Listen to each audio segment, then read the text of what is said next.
नमस्ते विद्यार्थियों, कैसे हैं आप सब। आशा करता हूँ आप लोग सब अच्छे हैं, स्वस्थ हैं। आप लोगों की तैयारी बहुत अच्छे से चल रही होगी।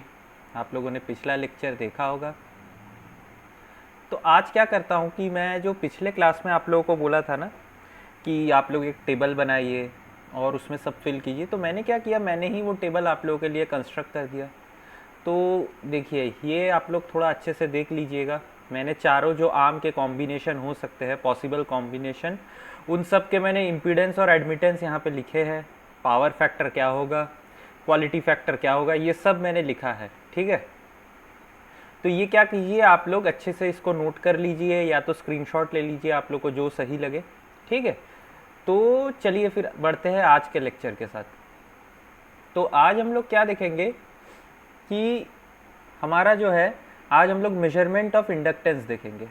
लेकिन उससे देखने से पहले हम लोग कुछ सोर्स और डिटेक्टर के बारे में पढ़ लेते हैं कि सोर्सेस क्या होते हैं ये ब्रिज सर्किट में और डिटेक्टर क्या हो सकते हैं इन ब्रिज सर्किट में। ठीक है, तो देखिए, जो हमारा ये ब्रिज सर्किट होता है ना, उसमें हम लोग लो फ्रीक्वेंसी अगर हमको चाहिए, अगर हमको इनपुट लो फ्रीक्वेंसी चाहिए तो हम डायरेक्टली पावर लाइन को यूज़ कर सकते हैं। अगर हमको हाई फ्रीक्वेंसी चाहिए तो हम क्या करते हैं, ऑसिलेटर्स यूज़ कर सकते हैं। कोई भी ऑसिलेटर, जैसे कि आपका वीसीओ वोल्टेज कंट्रोल्ड ऑसिलेटर हो या कॉलपिट्स ऑसिलेटर हो, तो ये सब हम यूज़ कर सकते हैं यहाँ पे एज अ सोर्स। ठीक है, आउटपुट जो वेव फॉर्म है, इसको हमेशा साइन वेव के एकदम मतलब पास होना पड़ेगा।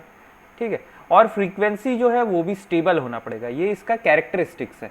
ठीक है, और देखिए, जो पावर रेंज होता है ना, वो बेसिकली जो फ्रीक्वेंसी का रेंज होता है वो 40 टू 125 हर्ट्ज तक होता है, किलो हर्ट्ज तक होता है। देखिए, मैं यहाँ किलो मिस कर गया।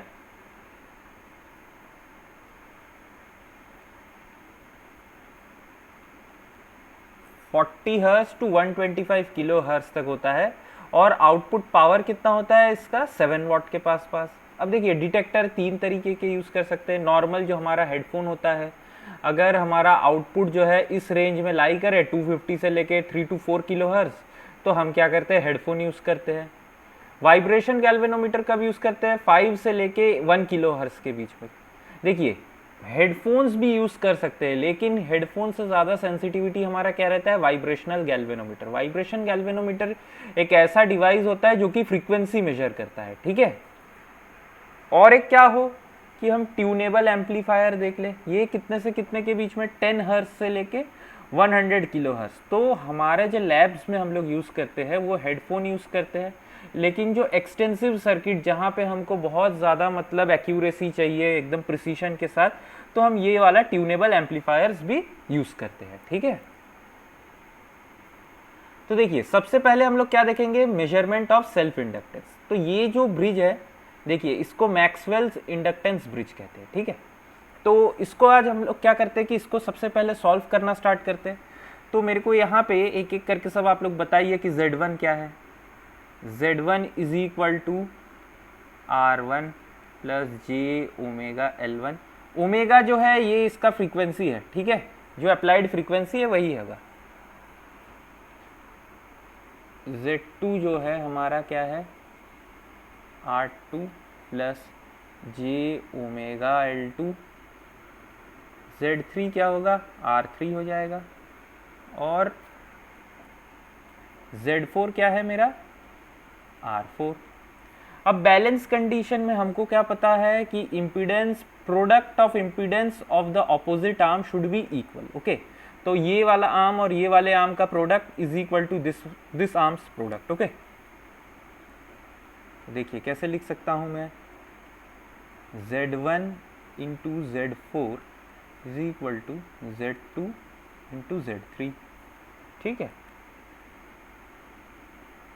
Z1 मेरा क्या है, R1 plus j omega L1 into Z4, R4 है मेरा, इज इक्वल टू Z2 क्या है मेरा, R2 plus j omega L2 into Z3, R3।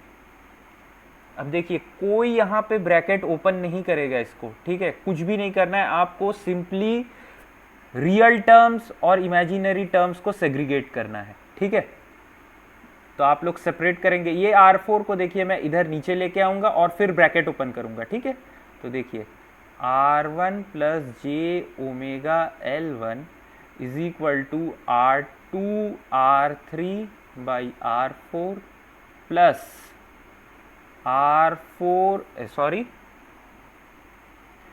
जे ओमेगा L2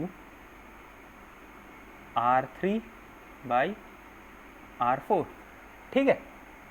अब यहाँ पे अच्छा मैं एक बात बताना भूल गया, ये R1 और ये L1 जो, ये बेसिकली L1 जो है ना, ये मेरा इंडक्टेंस ऑफ अननोन कॉइल है और R1 जो है रेजिस्टेंस ऑफ अननोन कॉइल। ठीक है, ये याद रखिए, मैं बताना भूल गया। देखिए तो अब मैं क्या करता हूँ, रियल टर्म और इमेजिनरी टर्म को इक्वेट कर लेता हूँ। तो देखिए R1 इज इक्वल टू क्या आएगा, R2 into R3 by R4 और L1 मेरा क्या आया, L2 into R3 by R4। ठीक है, तो ये हमारा आ गया। तो देखिए हमने क्या किया, बेसिकली जो अननोन यहाँ पे इंडक्टेंस था L1, इसको नोन इंडक्टेंस के टर्म में लेके आए। अब हमको पता होना चाहिए कि अगर हमको ये ब्रिज बैलेंस करना है तो कौन से फैक्टर्स को ट्यून करना है। ठीक है, तो देखिए अब मैं आपको ट्यूनिंग बताता हूँ, इसको कैसे हम लोग ब्रिज को कन्वर्ज करेंगे। ठीक है, तो देखिए यहाँ पे कॉमन टर्म क्या है इन दोनों में, ये वाले टर्म को बहुत अच्छे से देखिए, R3 और R4, ये दोनों टर्म कॉमन है ना। तो अगर हम इन दोनों को में से अगर R3 और R4 से कोई भी एक को अगर डिस्टर्ब करेंगे तो दोनों R1 और L1 दोनों फैक्टर्स अफेक्ट होंगे। तो हम लोग क्या करते हैं, इसीलिए कि जो अनकॉमन फैक्टर्स रहते हैं ना, उसको हम लोग ट्यून करते हैं। ठीक है, उसको हम लोग छेड़ते हैं। तो देखिए अब अगर यहाँ पे मैं देखूँ तो अनकॉमन टर्म्स क्या है, L1 के लिए L2 है, R1 के लिए क्या है, R2। इसीलिए देखिए मैंने यहाँ पे वेरिएबल मार्क किस में रखा है, R2 और L2 में, बिकॉज हम इन्हीं दोनों फैक्टर्स को क्या करते हैं, चेंज करके, वेरी करके हम यह ब्रिज बैलेंस करके R1 और L1 का वैल्यू निकालते हैं। ठीक है, तो यहाँ पे इसीलिए जो मेरे फैक्टर्स जो भी ग्रीन पेन से मैंने किया है, देखिए R2 और L2 है। ठीक है, ये दोनों हमारा वेरिएबल फैक्टर्स है, इसी के हेल्प से हम ब्रिज को बैलेंस करते हैं। अब यहाँ पे देखिए एक चीज हम लोग और निकाल लेते हैं कि इस ब्रिज का क्वालिटी फैक्टर क्या होगा। तो quality factor of the unknown coil is omega L1 by R1। तो मेरा ओमेगा तो यहाँ पे नहीं है, मतलब है ओमेगा L1 क्या आया मेरा, L2 into R3 by R4 divided by R2 R3 R4। ठीक है, तो ये R3 R4 कैंसिल हो गया, क्या आया मेरा, ओमेगा L2 बाई R2। ठीक है, तो ये हमारा क्वालिटी फैक्टर हुआ। डिसिपेशन फैक्टर क्या होगा, 1 बाई क्वालिटी फैक्टर हो जाएगा। ठीक है, अब यहाँ पे देखिए एक चीज आप लोग नोट कीजिए, ये जो ब्रिज है ना, ये इंडिपेंडेंट ऑफ अप्लाइड फ्रीक्वेंसी है। ठीक है, तो यहाँ पे फ्रीक्वेंसी कोई रोल प्ले नहीं करेगा ब्रिज बैलेंसिंग के लिए, ये ध्यान में रखिएगा। ठीक है, तो ये हमने निकाला क्या है, क्वालिटी फैक्टर। तो देखिए अब क्या है कि हम दूसरा और एक ब्रिज देखते हैं, ये भी मैक्सवेल ब्रिज ही है, लेकिन इसको हम क्या बोलते हैं, मैक्सवेल इंडक्टेंस कैपेसिटेंस ब्रिज। क्यों कैपेसिटेंस, क्योंकि यहाँ पे कैपेसिटर आया हुआ है। तो देखिए यहाँ पे भी मैं आप लोगों से पूछता हूँ कि Z1 मेरा क्या है, Z1 है क्या मेरा, R1 plus j omega L1। Z2 क्या है, R2 है। Z3 क्या है, R3 है। Z4 क्या है मेरा, R4 पैरेलल 1/j⍵C4। यहाँ पे L1 फिर से वही इंडक्टेंस ऑफ अननोन कॉइल, और R1 क्या है, रेजिस्टेंस ऑफ अननोन कॉइल। ठीक है, इतना ध्यान में रखिए। अब देखिए यहाँ पे मैं इसको सॉल्व करूँ फिर से ब्रिज बैलेंसिंग के लिए, तो क्या लिखूँगा, Z1 into Z4 is equal to Z2 into Z3, ऐसे लिख सकता हूँ। ठीक है, तो फिर पुट कर देते हैं यहाँ पे हम लोग। Z1 मेरा क्या है, R1 प्लस j⍵L1। Z4 को मैं थोड़ा सा यहाँ पे सॉल्व कर लेता हूँ, देखिए इसको, तो R4 into 1/j⍵C4 divided by R4 plus 1/j⍵C4। इसको अब मैं क्या कर सकता हूँ, j⍵C4 से ऊपर नीचे मल्टीप्लाई कर दूँ, तो देखिए क्या लिख सकता हूँ फिर मैं इसको,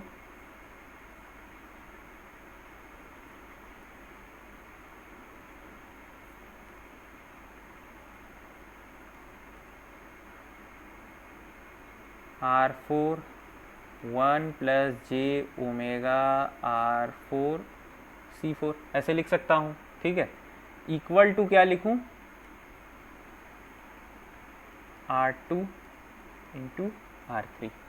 ठीक है, अब फिर से कोई यहाँ पे मल्टीप्लाई नहीं करेगा कोई भी चीज़, सिर्फ और सिर्फ रियल और इमेजिनरी टर्म्स को हम लोग सेपरेट आउट करेंगे यहाँ पे। ठीक है, तो देखिए R1 plus j⍵L1 is equal to R2 into R3 by R4 1 plus j⍵R4C4।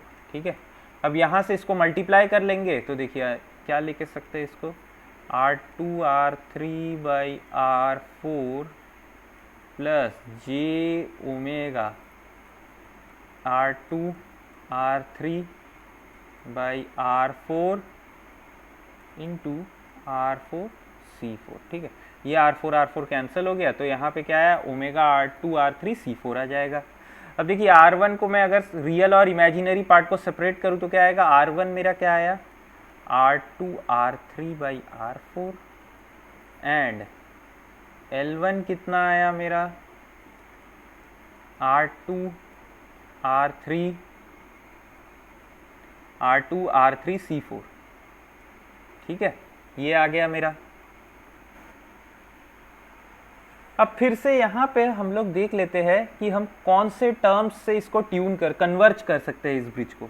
तो देखिए फिर से यहाँ पे इन दोनों पे ध्यान दीजिए, कॉमन क्या है, यहाँ पे R2 R3 है, यहाँ पे भी R2 R3 है, तो हम इसको क्या करेंगे, इसको डिस्टर्ब नहीं करेंगे, इसको वेरी नहीं करेंगे, क्योंकि इसको एक को भी वेरी करने से दूसरा वाला वेरी होगा। तो हम क्या करते हैं कि पहले C4 को वेरी करके L1 के लिए ब्रिज को बैलेंस करेंगे एकदम नियर अबाउट तक, फिर क्या करेंगे R1 के लिए हम R4 को करेंगे। तो देखिए यहाँ पे भी हम ब्रिज जो बैलेंस कर रहे हैं वो respect to R4 and C4, इसीलिए मैंने क्या किया है, R4 और C4 पे वेरिएबल मार्क रखा है, क्योंकि इसी को वेरी करके हम ये ब्रिज को क्या करते हैं, बैलेंस करते हैं और ये R1 और L1 का वैल्यू फाइंड आउट करते हैं। ठीक है, तो यहाँ पे फिर से मैं क्या करता हूँ कि क्वालिटी फैक्टर निकाल लेता हूँ। तो क्वालिटी फैक्टर मेरा क्या होगा, ⍵L1 बाई R1, तो ये मेरा क्या आया, omega into L1 R2 R3C4 divided by R2 R3 by R4। R2 R3 गया, ये क्या हुआ, omega into R4 into C4। ये मेरा क्या आया, क्वालिटी फैक्टर आया। डिसिपेशन फैक्टर क्या होगा, इसी का ऑपोजिट हो जाएगा, तो ये मेरा क्या आएगा, डिसिपेशन फैक्टर हुआ। ठीक है, तो ये हमने क्या देखा, हमने दोनों टाइप के मैक्सवेल ब्रिज देखे for measuring unknown resistance and inductance of a coil. एक क्या होता है हमारा सिंपल मैक्सवेल इंडक्टेंस ब्रिज, ये देखिए पीछे, जहां पे कि हम सिर्फ दूसरे और एक कॉइल के रेस्पेक्ट में अननोन कॉइल का इंडक्टेंस निकालते हैं। और एक क्या देखा हमने, मैक्सवेल इंडक्टेंस कैपेसिटेंस ब्रिज, यहाँ पे क्या हम रेजिस्टेंस और इंडक्टेंस ऑफ अननोन कॉइल निकालते हैं विद रिस्पेक्ट टू किससे, विद रिस्पेक्ट टू कैपेसिटर। ठीक है, अब ये जो ब्रिज है इसका क्या करते हैं हम, एडवांटेज और डिसएडवांटेज देख लेते हैं। तो देखिए एडवांटेज क्या है मैक्सवेल ब्रिज का, ये इंडिपेंडेंट ऑफ ऑपरेटिंग फ्रीक्वेंसी है। देखिए कहीं पे भी, जहां पे भी हम R1 L1 निकाल रहे थे, कहीं पे भी ओमेगा नहीं आ रहा था। देखिए यहाँ पे भी नहीं, इंडक्टेंस ब्रिज में भी नहीं आया, मैक्सवेल इंडक्टेंस और मैक्सवेल इंडक्टेंस कैपेसिटेंस में भी नहीं आया कभी। ठीक है, तो ये एक बहुत बड़ा फैक्टर होता है कि हमारा कोई भी हम ऑपरेटिंग फ्रीक्वेंसी रखे, एनी फ्रीक्वेंसी, इसको क्या होता है फर्क नहीं पड़ता, ये अपना मेजर कर देगा। ठीक है, और दूसरा क्या है कि हम स्केल ऑफ रेजिस्टेंस जो है ना, रेजिस्टेंस जो यहाँ पे लिख रहे हैं ना, रेजिस्टेंस ये वाला, इसको हम डायरेक्टली कैलिब्रेट कर सकते हैं। किसके लिए कैलकुलेट करने के लिए,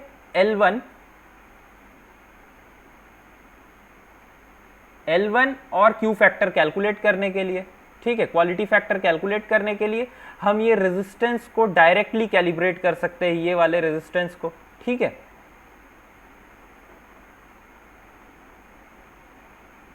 अब देखिए डिसएडवांटेज क्या है मैक्सवेल ब्रिज का। सबसे बड़ा जो डिसएडवांटेज होता है, ये सिर्फ और सिर्फ मीडियम वैल्यू क्यू कॉइल के लिए ही काम करता है। मीडियम वैल्यू मतलब क्या, 1 से लेके क्वालिटी फैक्टर जिस कॉइल का 10 तक हो, उसी के लिए ये बहुत अच्छे से काम करता है। अब ऐसा क्यों, मतलब ऐसा क्या है यहाँ पे कि सिर्फ ये 1 से लेके 10 के बीच में काम करता है।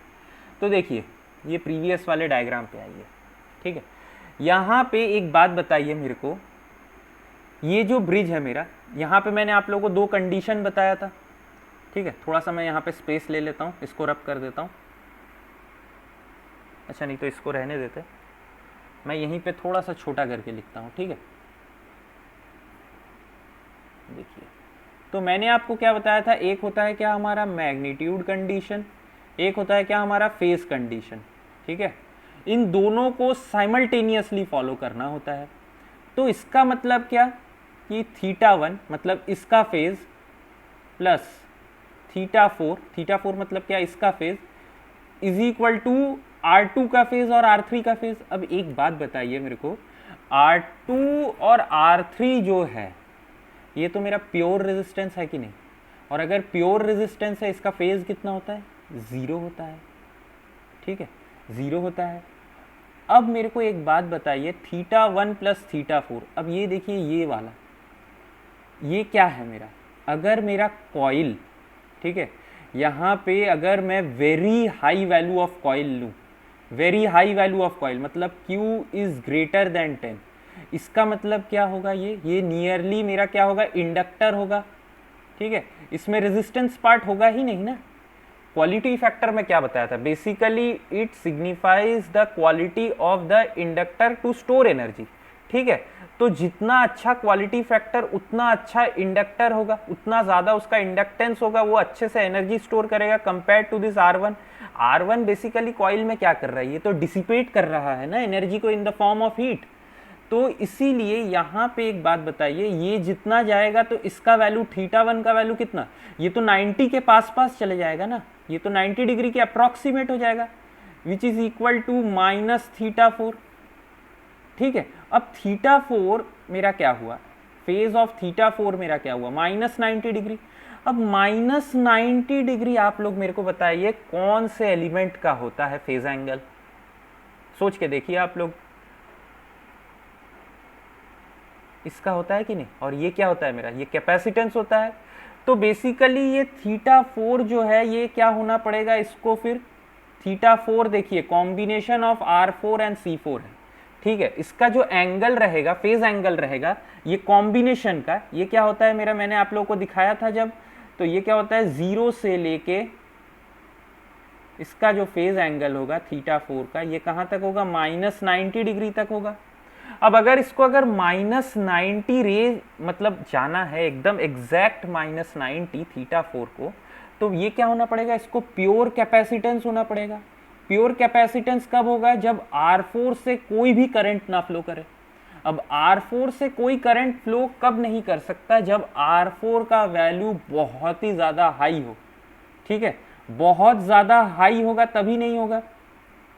तो ऐसा सर्किट में हमारा क्या होगा, तब C4 होगा। इसीलिए हम लोग क्या करते हैं, ये प्रॉब्लम को अवॉइड करने के लिए कि जिससे कि R4 को मेरे को बहुत ही हैवी वैल्यू लेना पड़े। देखिए अगर ये 90 डिग्री के पास पास ना आए, ठीक है, अगर -90 डिग्री के पास पास θ4 नहीं हो तो ये ब्रिज कभी भी नहीं बैलेंस हो सकता for high value of Q, ठीक है। तो इसीलिए इस प्रॉब्लम से निपटने के लिए हम लोग क्या करते हैं कि हम लोग सिर्फ ये वाले वैल्यूज के बीच का क्वालिटी फैक्टर का हम लोग कॉइल को ये वाले मेथड से मेजर करते हैं, ठीक है। तो यही चीज को मैंने समझाया है अच्छे से आप लोगों को। अब एक चीज देखिए कि यहाँ पे जो मेरा रेंज होता है ना कि हम कहाँ से कहाँ तक मेजर कर सकते हैं, तो देखिए यहाँ पे हम लोग क्या कर सकते हैं कि 1 से लेके 1000 हेनरी तक ये दोनों ब्रिज से मेजर कर सकते हैं, मैक्सवेल इंडक्टेंस और मैक्सवेल इंडक्टेंस कैपेसिटेंस ब्रिज से, विद एन एरर ऑफ ±2%। ये ध्यान में रखिएगा, कभी ESE में पूछ सकता है आप लोगों को, ठीक है। देखिए ये जो ब्रिज है ना, ये बहुत इंपॉर्टेंट है, ठीक है।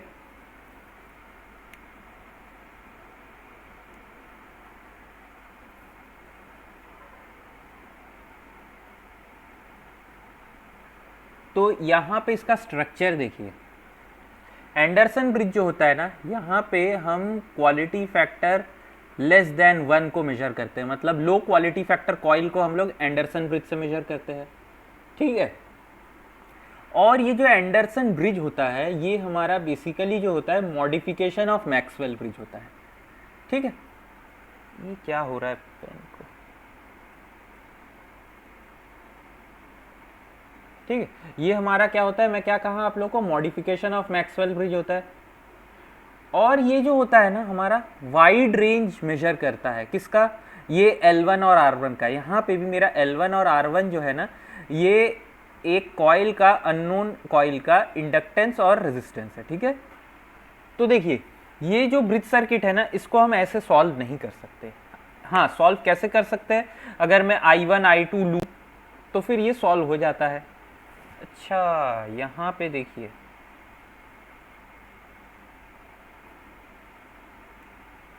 यहाँ पे मेरे से एक R3 मिस हो गया था डायग्राम में, लगता है।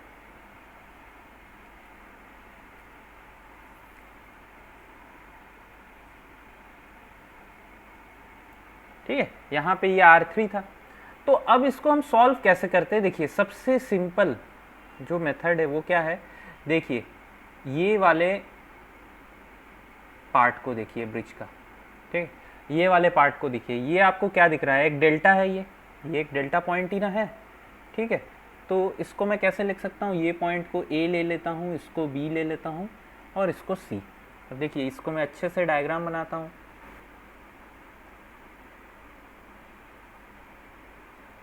ठीक है।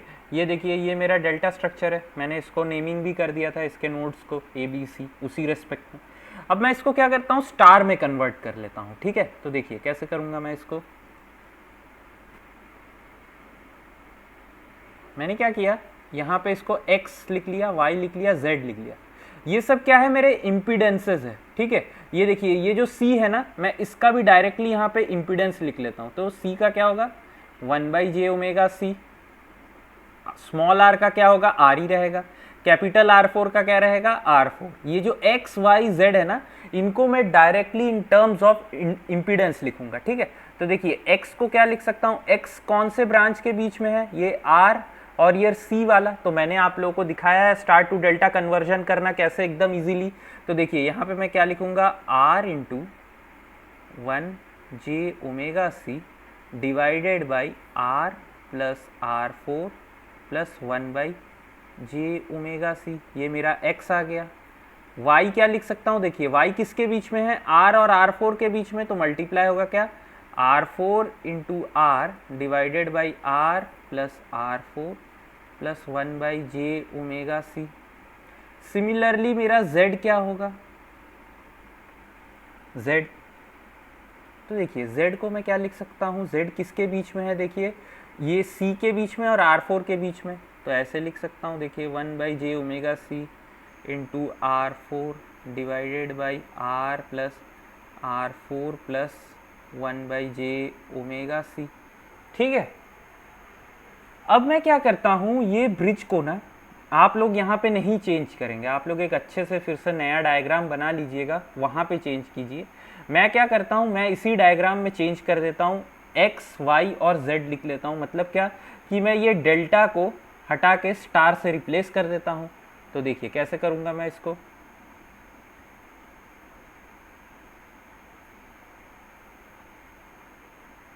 अच्छा यहाँ पे एक चीज़ आप लोग ध्यान दीजिए, मैंने एरो मार्क किस पे किया है, ठीक है, ये आप लोग ध्यान से रखिएगा। मैं तो रब कर दे रहा हूँ इसीलिए बाद में आप लोग को बता नहीं पाऊँ, नहीं तो मैं काम करता हूँ, मैं और एक फ्रेश डायग्राम ही बना लेता हूँ, नहीं तो अच्छा नहीं रहेगा।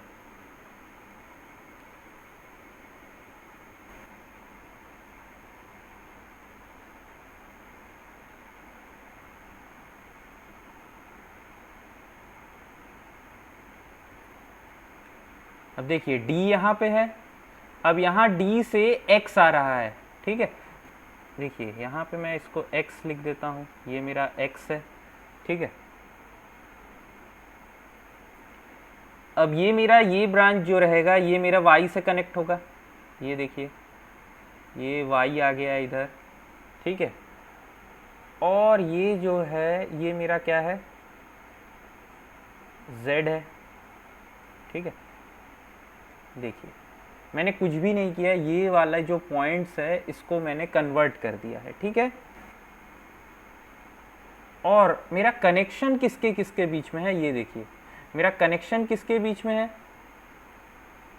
ये एक है, ठीक है, ये मेरा एक कनेक्शन है, और ये तो यहाँ पे क्या है मेरा L1 R1, यहाँ पे क्या है मेरा स्मॉल r R1, ठीक है, ये क्या है मेरा यहाँ पे क्या है R2 है, ये R3 है, और ये यहाँ पे Z है।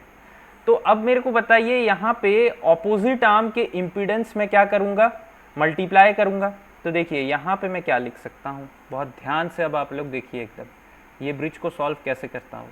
तो देखिए यहाँ पे मेरा Z1 क्या है, ठीक है, अब मैं एक एक करके लिखना स्टार्ट करता हूँ। ये मेरा क्या हुआ Z1 है, ये मेरा क्या हुआ Z2 है, Z2 क्या है, ये पूरा कॉम्बिनेशन है ना,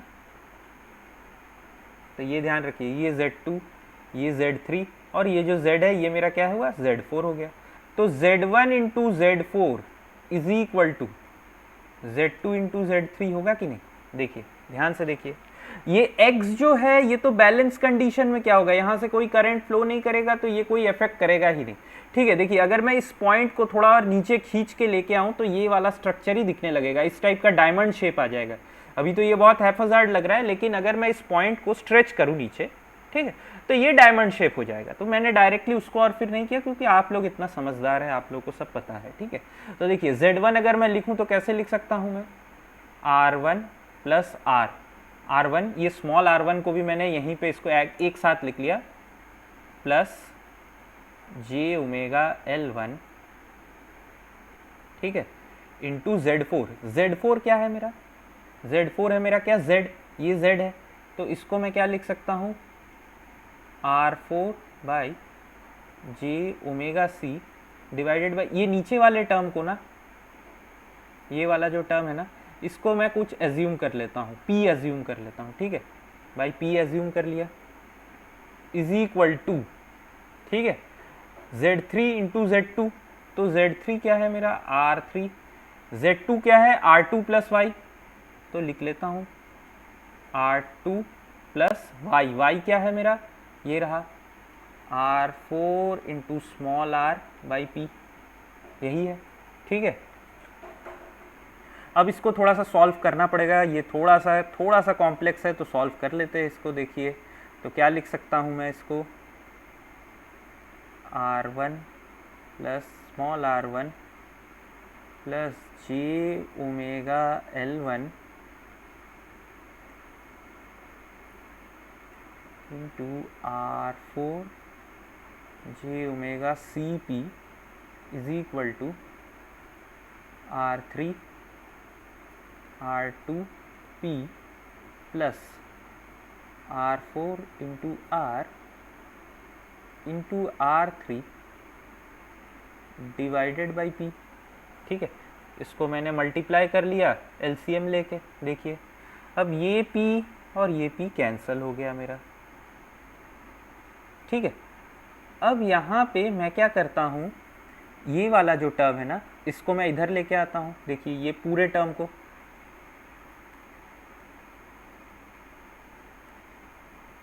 तो क्या लिखूँ मैं इसको अब, R1 plus small r1 plus j omega L1 is equal to, ये पूरे टर्म को मैं इधर लेके आया हूँ। ठीक है,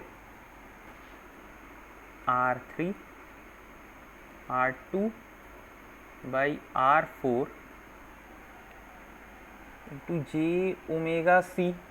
ठीक है, plus R4 R3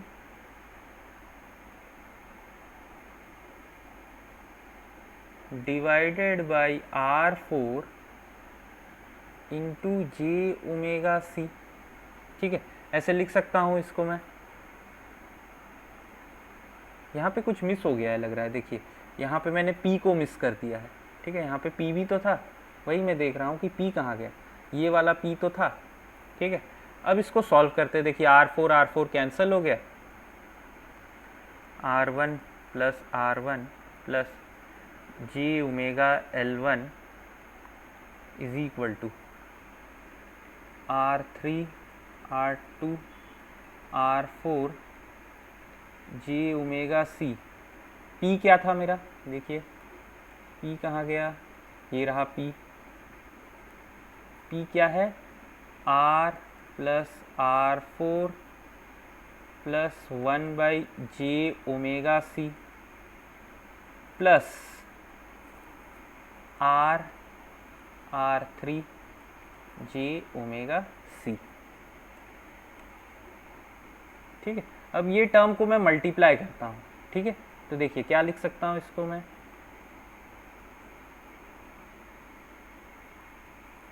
R3 R2 by R4 into R plus R4 j omega C। ठीक है, और ये वाले टर्म को भी मैं इधर लेके आता हूँ। ठीक है, कॉमन ले लेता हूँ एक साथ ही। ठीक है, यहाँ पे एक जे ओमेगा C यहाँ पे बनेगा, एक यहाँ पे बनेगा, तो मैं कॉमन ले ही सकता हूँ, प्लस R इंटू R3। ठीक है, जे ओमेगा C, और ये वाला जे ओमेगा C और ये वाला जे ओमेगा C कैंसिल हो जाएगा, तो ये क्या लिख सकता हूँ, plus R3 R2 by R4, ये लिख सकता हूँ इसको। ठीक है, अब मैं क्या करता हूँ, देखिए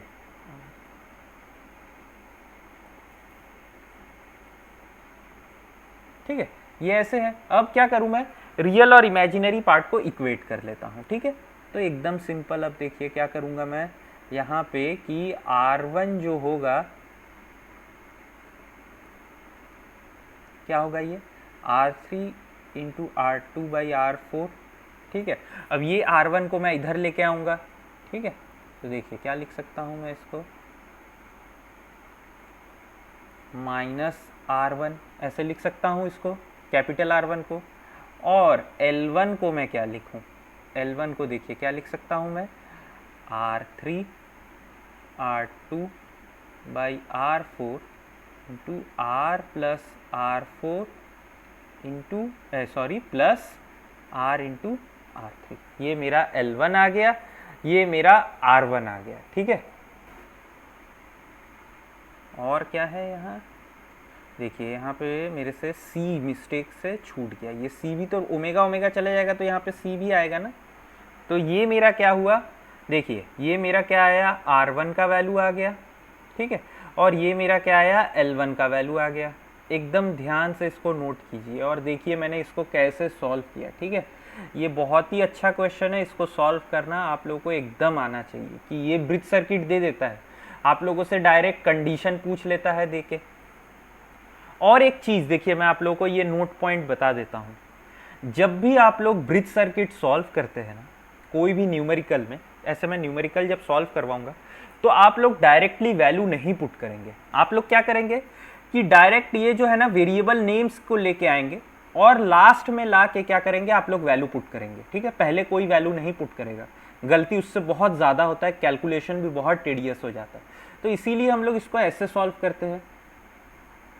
अब यहाँ पे देखिए, जब मेरा डायग्राम था तो यहाँ पे जो कॉमन फैक्टर्स है वो क्या है, देखिए ये R3 R2 R4, देखिए यहाँ पे भी R3 R2 R4 है। ठीक है, ये सब जगह प्रेजेंट है। अनकॉमन फैक्टर क्या है, यहाँ पे देखिए R1 है, यहाँ पे क्या है R है। तो देखिए इसीलिए मैंने क्या किया था, जो डायग्राम था मेरा उसमें मैंने वेरिएबल किसको R1 और R को रखा था। ठीक है, ब्रिज को मेरा कन्वर्ज करने के लिए हम क्या करते हैं, R1 और R को वेरी करते हैं। ठीक है, ये चीज़ आप लोग नोट करेंगे। अब देखिए ये एंडरसन ब्रिज का एडवांटेज और डिसएडवांटेज देख लेते हैं। तो देखिए यहाँ पे क्या है, मेरा वेरिएबल कैपेसिटर की नीड नहीं है। अब आप लोग पूछोगे वेरिएबल कैपेसिटर से ऐसा क्या होता है, ठीक है, कि वेरिएबल कैपेसिटर हम यूज़ नहीं कर सकते। तो देखिए सबसे पहला आप लोगों को क्या पता होता है, C इज इक्वल टू क्या होता है, epsilon not A by D होता है। अब एरिया ऑफ द प्लेट्स तो हम चेंज नहीं कर सकते, ठीक है, लेकिन D को चेंज कर सकते हैं। ये जो वेरिएबल कैपेसिटर होते हैं ना, ये बहुत बल्की होते हैं और कॉस्टली होते हैं ड्यू टू दिस D। ठीक है, क्योंकि हमको D जो है हमारा डिस्टेंस बिटवीन प्लेट्स जो है चेंज करना पड़ता है। तो इसीलिए मैक्सवेल ब्रिज में देखिए हम लोग जब यहाँ पे लिखे थे, इसका देखिए बैलेंसिंग जो लिखे थे, यहाँ पे हमारा क्या था, C4 था एक जगह और एक जगह L था, देखिए L2 था। ठीक है, जो वेरिएबल इंडक्टेंस ये भी काफ़ी कॉस्टली होता है और बल्कि होता है, और जो वेरिएबल कैपेसिटेंस होता है ये भी काफ़ी कॉस्टली और बल्कि होता है। लेकिन एंडरसन ब्रिज के साथ ये क्या होता है, एंडरसन ब्रिज के साथ कोई भी वेरिएबल कैपेसिटर का कुछ भी ज़रूरत नहीं होता। यहाँ पे हमारा जो आता है, देखिए जो हम ब्रिज बैलेंस करते हैं किसके टर्म्स में, R1 और R, ये दोनों क्या है, मेरे रेजिस्टेंस है। तो इनको वेरी करना इतना डिफिकल्ट नहीं होता है compare two variable capacitor and inductor. यहाँ पे मेरे को लिखना चाहिए था, ये जो होता है ना, ये बाय एक्सपेरिमेंट हम ऐसा देखा गया है कि लो वैल्यू ऑफ क्यू कॉइल के लिए ये काम करता है।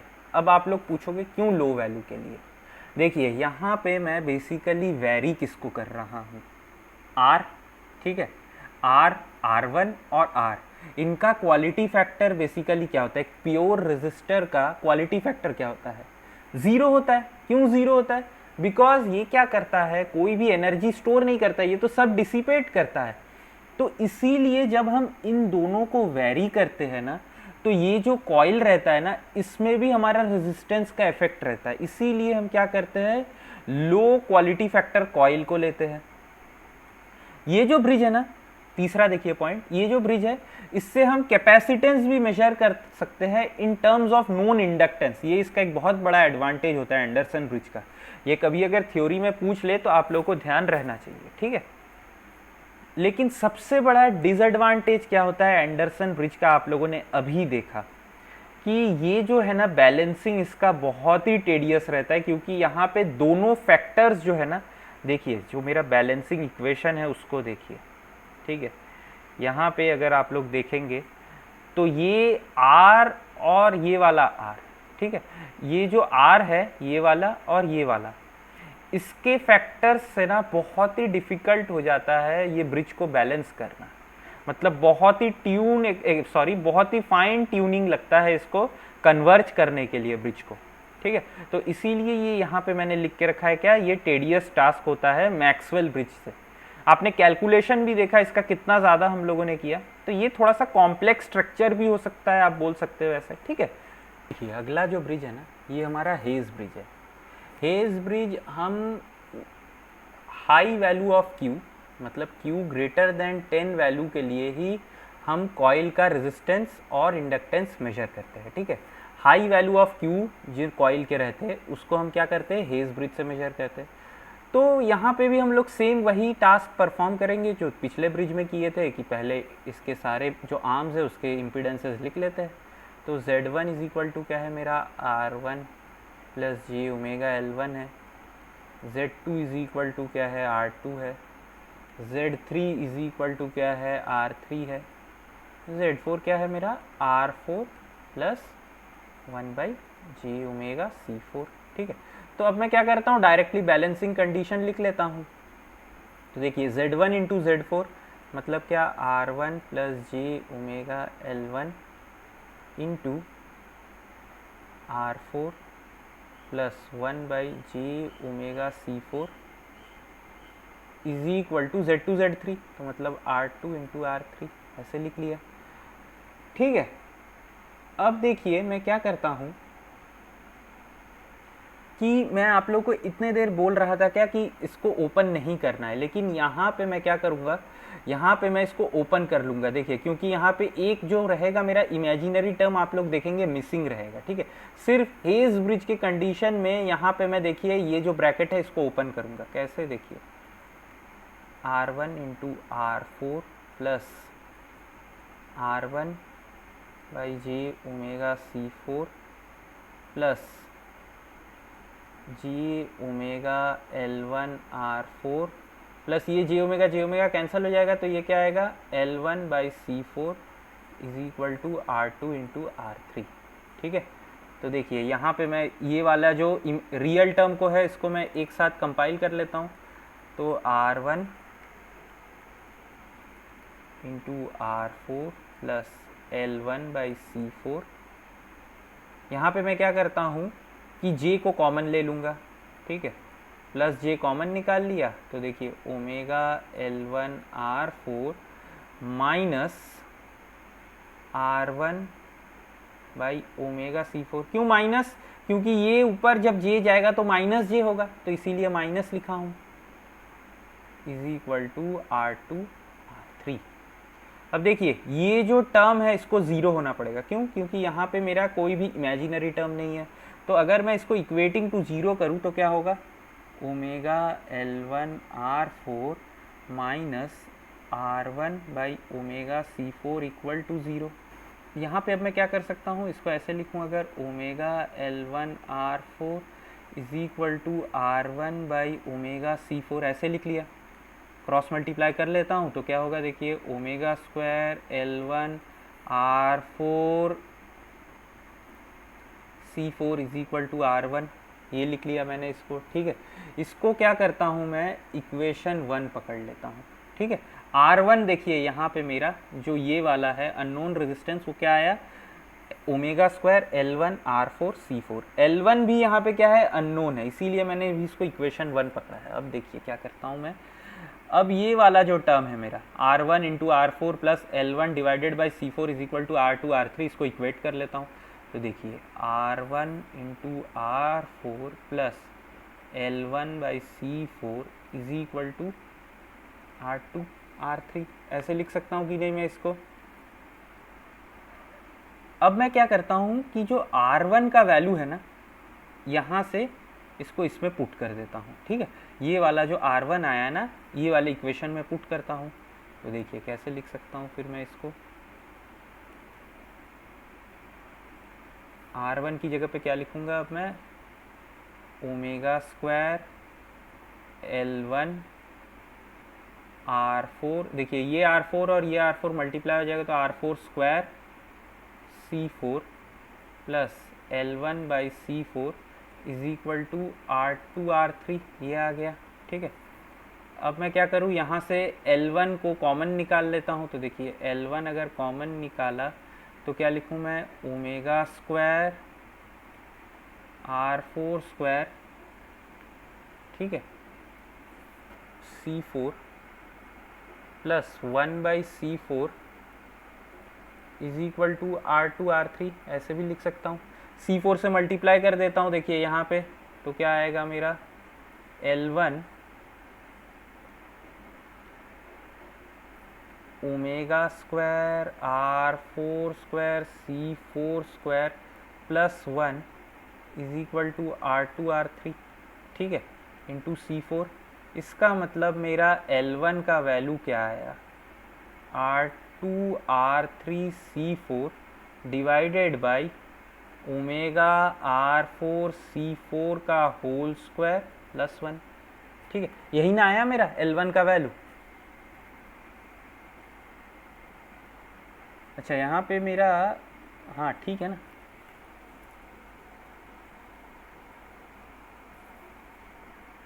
ठीक है। तो देखिए ये मेरा L1, अब ये वाला जो L1 का वैल्यू है ना, इसको मैं यहाँ पे लाके पुट कर देता हूँ, तो मेरे को R1 का वैल्यू मिल जाएगा। तो R1 मेरा क्या हुआ, देखिए R1 is equal to omega square, L1 क्या है मेरा R2R3C4 divided by omega R4C4 square plus 1 into R4C4, यही ना हुआ मेरा। ठीक है, तो ये मेरा क्या हुआ, R1 का वैल्यू हुआ। अब देखिए ये जो है इसका मैं क्वालिटी फैक्टर एक बार कैलकुलेट करके दिखाता हूँ आपको। देखिए क्वालिटी फैक्टर मेरा क्या होगा, ओमेगा L1 बाई R1। तो यहाँ पे मेरा L1 का वैल्यू क्या है, R2R3C4 divided by omega R4C4 plus 1, और यहाँ पे स्क्वायर भी है, डिवाइडेड बाई R1 का वैल्यू क्या है मेरा, omega square R2R3C4 into R4C4 divided by omega R4C4 whole square plus 1। ठीक है, तो ये डिनोमिनेटर कैंसिल हो जाएंगे दोनों के, एक ओमेगा भी कैंसिल हो जाएगा, R2 R3 भी कैंसिल होगा, और ये C4 भी कैंसिल होगा। तो बेसिकली मेरा बचा क्या, 1 बाई ओमेगा R4C4, ये मेरा क्या है, क्वालिटी फैक्टर है। ठीक है, तो मेरा क्वालिटी फैक्टर क्या हुआ, 1 बाई ओमेगा R4C4। ठीक है, अब यहाँ पे एक चीज़ नोट कीजिए, अगर मेरा क्वालिटी फैक्टर वेरी हाई हुआ, मतलब क्या, ग्रेटर देन 10 हुआ, या इक्वल टू 10 ही पकड़ लीजिए। ठीक है, अगर मैं आपको बोल दूं कि क्वालिटी फैक्टर का वैल्यू 10 है, ठीक है, तो मेरे को एक बात बताइए, ओमेगा R4C4 का वैल्यू क्या आएगा फिर, ओमेगा R4C4 का वैल्यू क्या आएगा, 1/10। ठीक है, यहाँ पे देखिए ये क्या है, L1 का वैल्यू क्या है, देखिए L1 का वैल्यू ये क्या हुआ मेरा, R2R3C4 डिवाइडेड बाई 0.01 प्लस 1।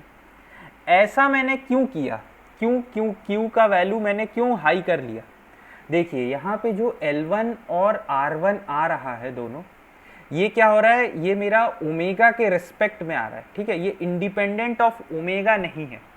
तो इंडिपेंडेंट ऑफ ओमेगा कब होगा, जब ये वाला जो टर्म है, ये वाला जो टर्म है ये एकदम नेग्लिजिबल हो। ये नेग्लिजिबल कब होगा, जब मेरा क्वालिटी फैक्टर हाई हो।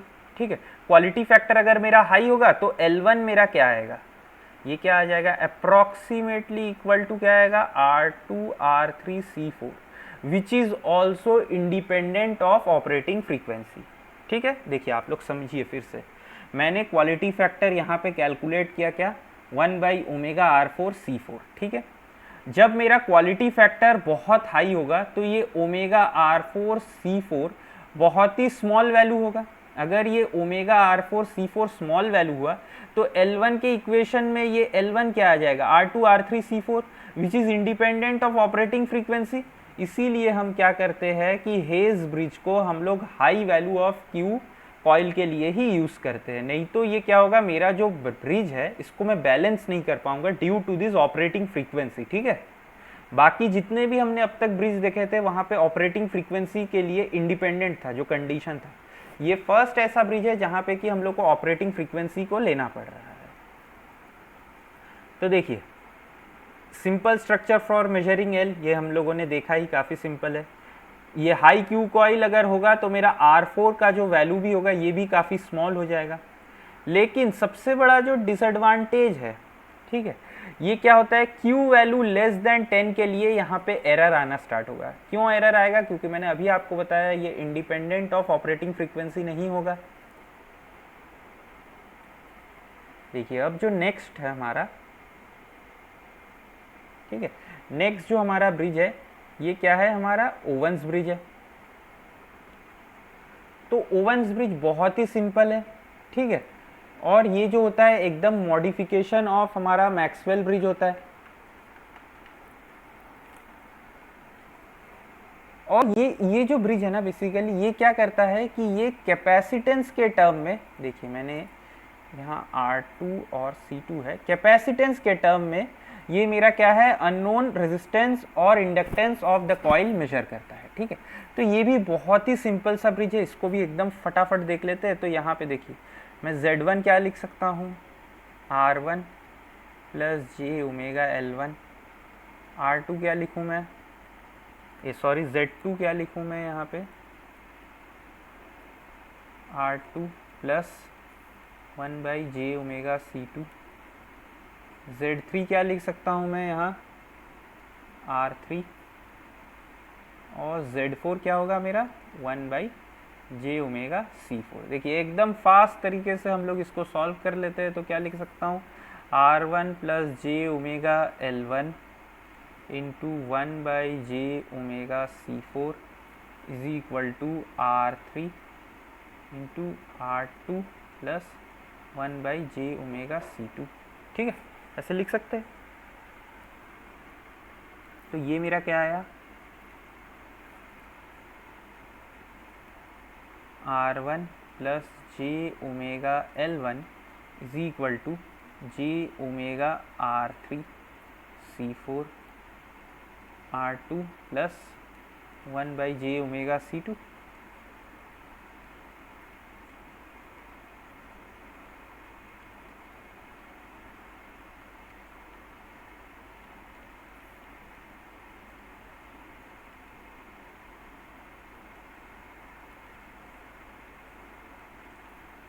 ठीक है, ये आ गया। अब सेपरेट कर लेते हैं हम लोग। तो R1 इज इक्वल टू क्या आया, R3C4/C2, और L1 मेरा क्या आया, R2R3C4, ठीक है। अब देखिए यहाँ पे मेरा कॉमन टर्म क्या क्या है, C4 है एक, तो ठीक है, C4 है एक, और क्या है, R3 है। तो बेसिकली हम यहाँ पे वेरी क्या करते हैं, R2 और C2। तो देखिए मैंने यहाँ पे भी वही लिखा है, ठीक है, वेरिएबल लिया है मैंने। अब यहाँ पे ये जो ब्रिज है ना, ये बहुत ही इजी होता है कन्वर्ज करना, ठीक है। और ये क्या होता है मेरा, देखिए हमने यहाँ पे भी देखा क्या है, ये ऑपरेटिंग फ्रीक्वेंसी के लिए डिपेंडेंट नहीं होता है, ठीक है। लेकिन देखिए यहाँ पे सबसे पहले तो मैं क्यू फैक्टर के बारे में डिस्कस कर लेता हूँ, ठीक है। क्यू फैक्टर देख लेते हैं सबसे पहले। तो क्यू फैक्टर मेरा क्या है, ओमेगा L1/R1। तो ओमेगा L1 क्या है मेरा, R2R3C4 डिवाइडेड बाई R3C4/C2। तो R3C4 कैंसिल, ये क्या आया मेरा, ओमेगा R2C2, ठीक है। तो देखिए ये मेरा क्वालिटी फैक्टर आया। डिसिपेशन फैक्टर हम कैलकुलेट कर सकते हैं। ये ब्रिज का एडवांटेज डिसएडवांटेज क्या होता है देख लेते हैं ज़रा। अच्छा इसको मैं बोल ही देता हूँ, मैं लिखना शायद भूल गया इसको। तो देखिए ये ब्रिज का जो एडवांटेज है बेसिकली वो क्या है मेरा, ये भी इंडिपेंडेंट ऑफ फ्रीक्वेंसी है, ठीक है, फर्स्ट पॉइंट होगा। नेक्स्ट जो पॉइंट है देखिए यहाँ पे कन्वर्ज करना कितना ईजी है ये ब्रिज को, ठीक है, यहाँ पे कोई ऐसा इशू नहीं है। थर्ड पॉइंट जो सबसे इम्पॉर्टेंट है, यहाँ पे कोई भी ऐसा फैक्टर नहीं है कि हाई मतलब क्या बोलते हैं, high value of Q coil या medium value of Q coil या low value of Q coil. हम यहाँ पे कोई भी क्वालिटी फैक्टर का कॉइल को मेजर कर सकते हैं। लेकिन सबसे बड़ा जो डिसएडवांटेज यहाँ पे है कि वो क्या है मेरा, ये C2।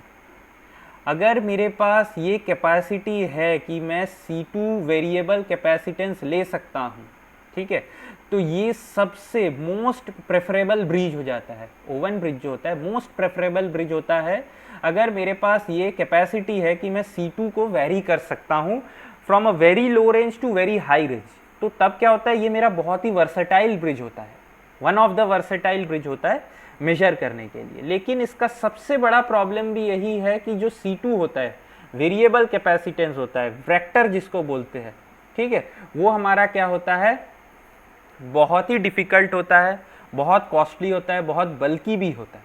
तो इसीलिए ये जो डिसएडवांटेज है ये काफ़ी बड़ा हो जाता है, ठीक है। तो आज का जो लेक्चर है यहीं पे मैं एंड करता हूँ।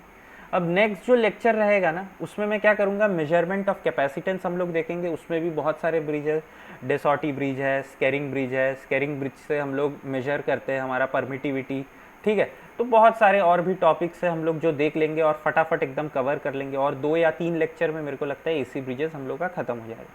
तो आशा करता हूँ मैं आप लोगों को आज का लेक्चर समझ में आया होगा। अगर कुछ समझ में ना आए तो आप लोग कमेंट सेक्शन में ज़रूर लिखिए। तो चलिए फिर मिलते हैं नेक्स्ट क्लास में।